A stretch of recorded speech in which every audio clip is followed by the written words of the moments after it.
So, here we are, map number 2 of this best of 3. And well, is it going to be as quick? Probably not. I doubt Jjakji is going to go for a proxy 2 racks on Frost. But let's introduce the two players. Spawning up in the top left hand position as the red Zerg player. Representing Team Liquid, it is Snute.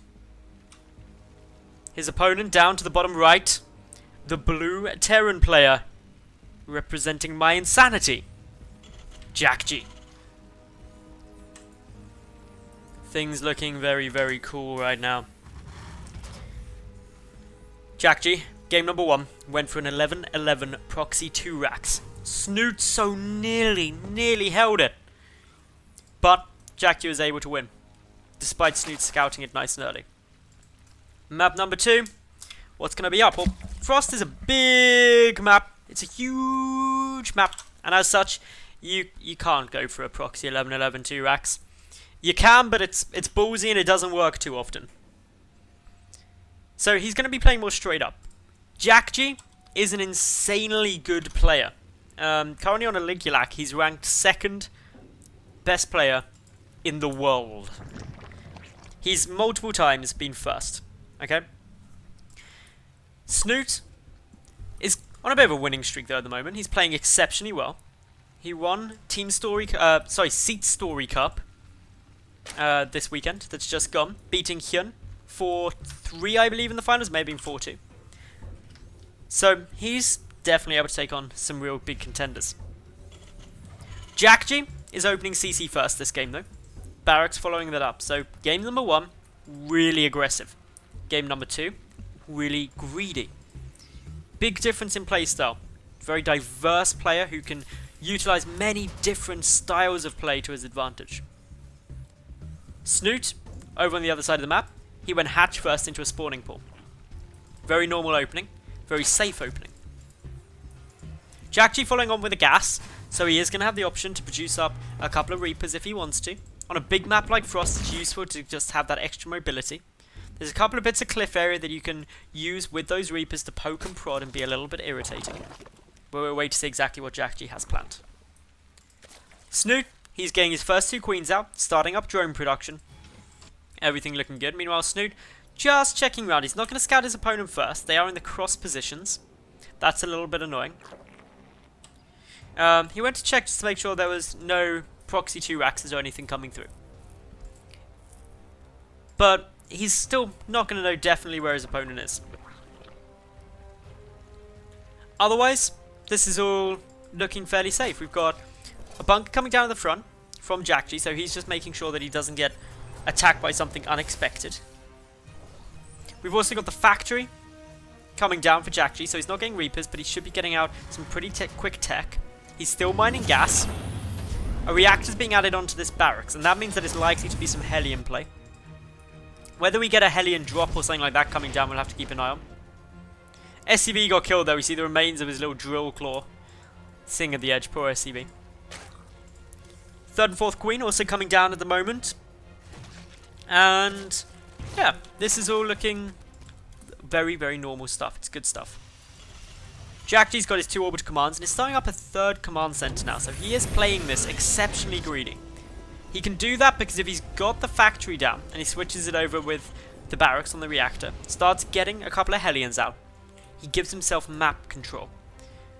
Snute will have to keep his lings back at home to make sure that he's safe and being defensive, which makes it unlikely that we'll see him be able to actually try and punish this greedy 3rd base. A lone marine forcing away that overlord. The overlord has to stay back just because with a patrolling marine here it would die before it got any decent scouting information. And yeah, this is again looking pretty good for Jjakji, but it's also looking great for Snute. Snute's kind of got everything that he wants. He's started up speed, still mining some gas, just a trickle through, and he's got his 3rd hatchery coming out as well. So this is, for both players, really where they want to be. Nothing catastrophics happen for either. No obvious build order losses or something like that. And it's going to be a lot up to what these Hellions can do, really. Can they disrupt what Snute is doing? Can they be irritating? Can they pick off creep tumors? Stop the creep spread? Can they start picking off a couple of lings? If they get a couple of drones, that'd be a bonus, but it's unlikely. Snute getting the double Evo chamber at the front by his natural base. That means with the 2 queens that are positioned here, he can actually wall off his natural and main base from the Hellions. And that's always a really good move to make. It just prevents any risk of drones dying. Jjakji does now have 6 Hellions on the map. He's got the double engineering bay as well, so he's playing this super greedy. Getting that double engineering bay down early, double upgrades, is quite a bold move. It means that he's got very little defensively. 5 Marines and 6 Hellions. The Hellions actually going straight in towards the natural base though. This ward off is not complete. The Hellions just decide, oh hell no though. Don't want to go in there. I saw some lings popping. That means that a Hellion died for no real damage done. Snute, he's got his 3rd base up. He's also pretty high on queens. 6 queens now in total. On a big map like Frost, that's good because he can start dropping down some creep tumors, spreading the creep out in multiple directions simultaneously, and generally it's good times for him. He's also got the added defensive bonus that he can push back the Hellions. Jjakji now taking down this 3rd base, so he's expanding. He's going to be muling that base heavily, which means he mines out less quickly from his main and natural. The 1-1 upgrades are nearly done for Jjakji. They're about 20 seconds ahead over what Snute's got. He's also got Stim about to come in there. Macro Hatch and Baneling Nest coming down, as well as a lair half finished for the Liquid player. So he's likely just going Zergling, Baneling, Mutalisk, which is pretty much expected as a Zerg up against Terran. There aren't very many other viable strategies that are frequently used. Up against Mech, Roach Hydra is good. With the Hydralisk buff, there's some cool stuff coming through there, and I know that a couple of Zerg players rather have been experimenting with Swarm Hosts up against Terran with some success, but it's relatively interesting times, and I'd say the most common build, as I mentioned, was Zergling, Baneling, Mutalisk. So a lot of Banelings being morphed in here, and in the previous quarterfinal game where we saw Snute up against Euthermal, Snute invested heavily in Banelings. At one point he had like 56 Banelings. So he's not afraid to produce a lot of them to get the damage done he needs. Great control there by Jjakji, actually taking down all of the active creep tumors on the right hand side. Incredibly frustrating for Snute. But Snute's creep spread is going monumentally well regardless. He's pushing out in all directions, a long way out with a lot of active creep tumors. Jjakji pushing forward with a good number of Marines, adding into these Hellions. He's got 2 Medivacs joining in this push, and this is a pretty standard push timing. Combat Shield, 1-1. 2 Medivacs, and a decent chunk of Marines. Difficult to deal with. It always hits at around kind of the 10 to 12 minute mark. Generally around kind of 11-ish minutes is where the push is going to really start hitting. So Jjakji poking away with these Hellions at first. Banelings get 1 detonation. Not really getting too much. Bit of a bad detonation there, but with the armor upgrades, or those Marines do survive. Decent number of Banelings still on the field, and Jjakji just decides, no, I'm not going to be pressuring too hard. There's a lot of stuff there. I need to be careful.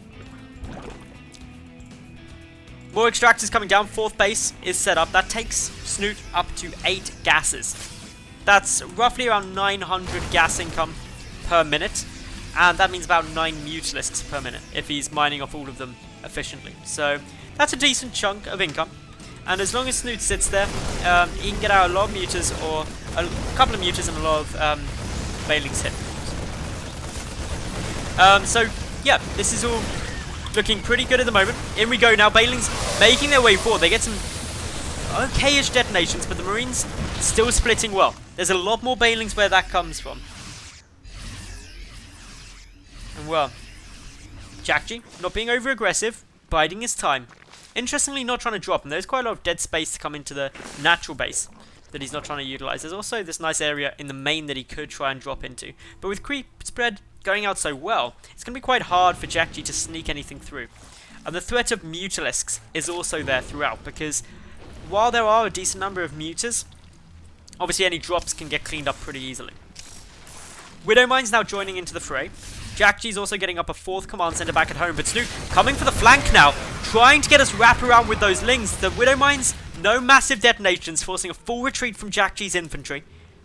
And Snute also triggers in 2-2 upgrades there, giving him a slight lead over Jjakji, who's about 20 seconds off his 2-2. Of course, it's worth noting that the drop is now coming into the natural base, kind of as expected, but it gets responded to pretty much instantly by Snute. The Medevac already at half health, and while it's coming into the main, the Medevacs are going to get chased down by Mutalisks, and yeah, quick little pick off. Medevac dies, drop dies, and to be honest, no workers were killed. So this is looking really good for Snute at the moment. Jjakji, though, he's getting up a sizable force. Snute's maxed out, he's taking a 5th base, but he's mainly just on Zergling, Bailing, Mutalisk. Jjakji, he's got mines, he's got marines, and he's got medevacs. Everything that he wants to combat this. He's also got the 3-3 upgrades coming through, and this is one way where Terran players do get a nice little advantage. Because the armory is required for the 2-2 upgrades and 3-3 upgrades, they don't have a bump, whereas Zerg players do get a bump in 3-3 because it requires a hive, and many Zergs won't get that hive down quickly. Couple of Banelings rolling forward now. Widowmines actually take some big hits there, but a lot of Banelings went down too. There's still 17 on the field though. A couple rolling in from behind. What are these guys doing? They're looking for a bit of fun. Zergling's now trying to just stream and attack that command center. It's morphing into a planetary fortress at the moment, but the Banelings all going for it. And if they all detonate, that could be big, but a quick pickup. The Banelings now trying to find somewhere to go. Not really getting many detonations, so nice defense there by the Terran player. 23 more Banelings morphing through here for Snute, so he's committing heavily into that. A drop coming down. Widowmine got a couple of nice hits. 2 kills there. 2 worker kills. The drop also continuing on to the main, but with this many Mutalisks in position, that'll be good. But Jjakji's pushing through the middle. These Banelings are all alone. No Zergling supporting them, so some great splits until that last Baneling hit. I mean, the Jjakji traded pretty well there. Picked up a lot of Banelings. He's also got a drop down or a walk-in at the 5th base.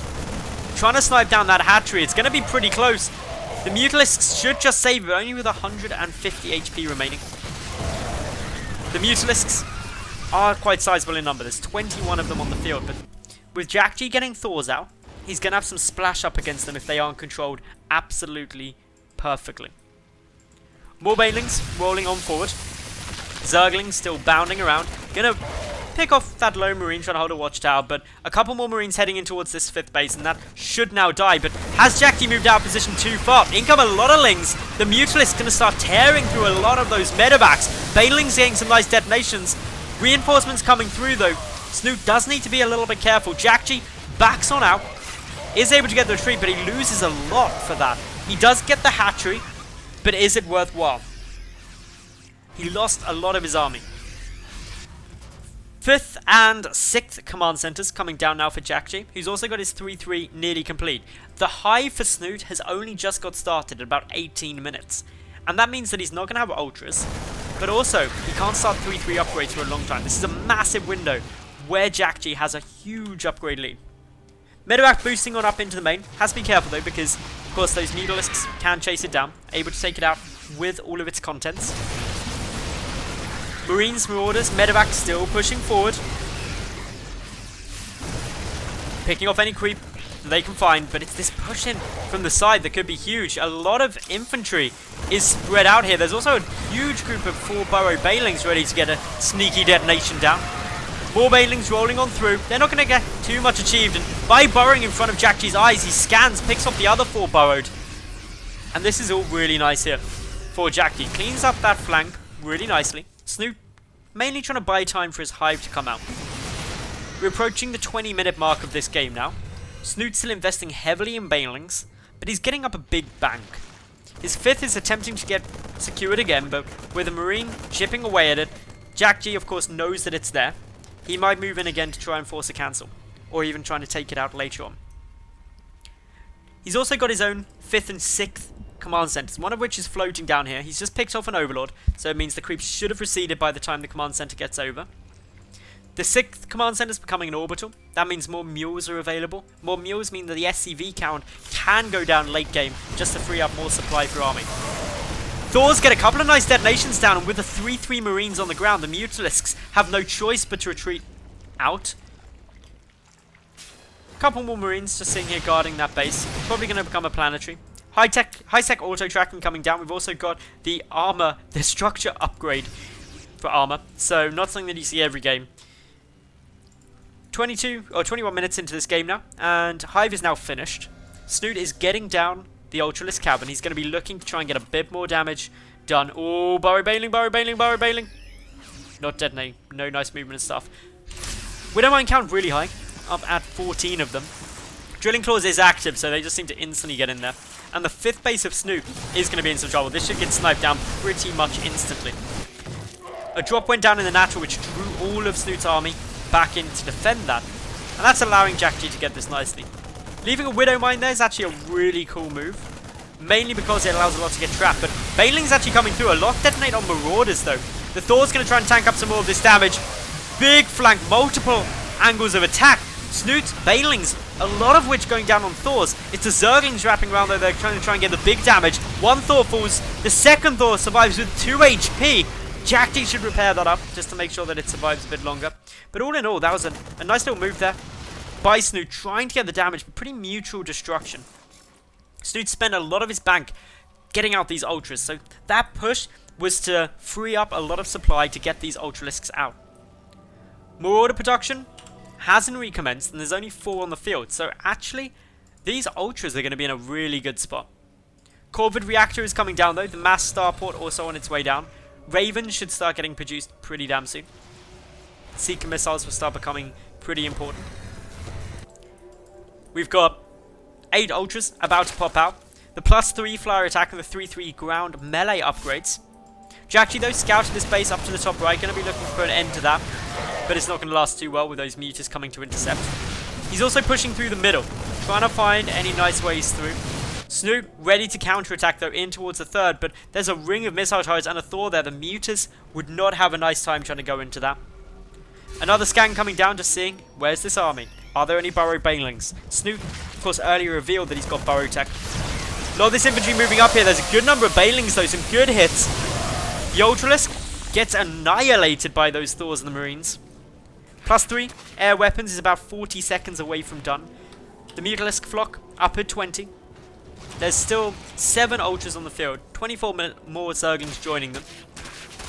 These Thors were a little bit out of position, but they are going to be able to tank up a lot of the Baneling hits. They need to be careful not to soak up too many of the Ultralisk hits as well. Snute now flooding through. Jjakji's going to have to retreat. Their army supply is exactly the same, but so many medevacs tying up a lot of the supply for Jjakji. He backs on out. More reinforcements are there. The Planetary Fortress going to deal a good bit of damage. It's getting repaired up quickly. Allows a couple more Ultras to die. And Jjakji survives that push. It's worth noting that the Mule Hammer just got cooled down. And that is a lot of income. Another thing that's worth noting is that this is a highly fortified base. A planetary and what is 7 missile turrets is fairly easy to defend. Up in the main base of Snute, he's not got too much else going on. His mine down, his main, his natural is pretty much empty.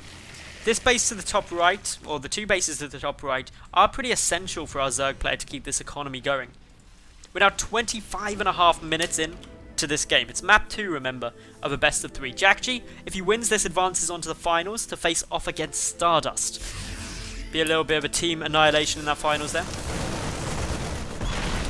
Mutalisks, 1 goes down. Flock's still sitting at 15 though, so a couple of losses have been sustained there.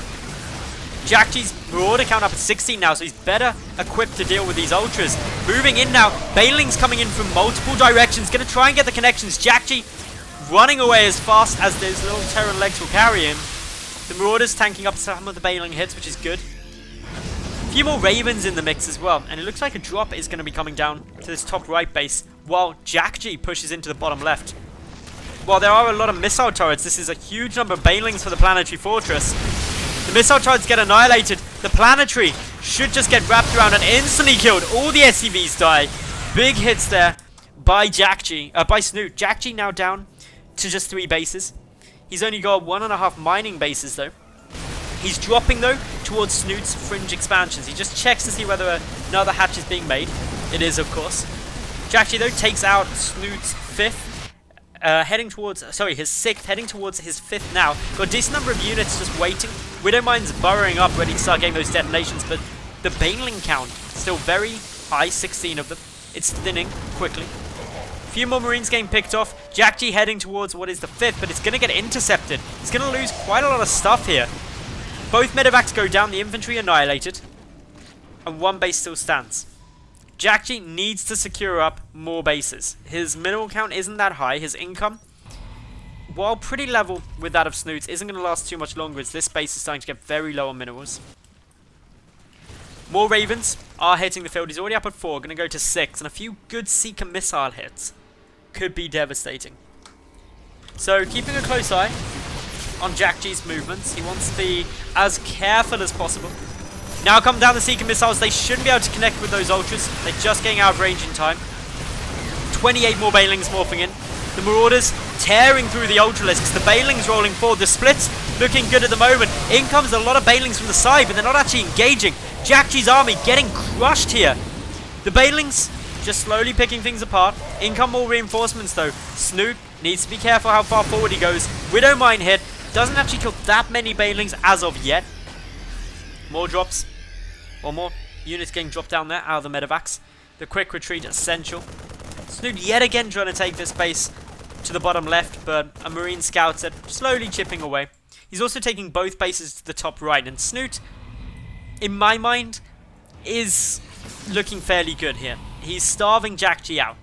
Jjakji's only got one mining base now for minerals, and that's what most of his army encompasses. Banelings get some good detonations there, but it's only a small fraction of Snute's army. Snute's income is still looking fairly solid. He's mining a good chunk more than that of Jjakji at the moment, and it will be a lot more when these bases start to become active. Jjakji though pushing forward, quick little pickup to drop those units over the cliff to make sure they get away safely. No attempt by Jjakji to secure up another base as of yet, however he is lifting 2 more command centers.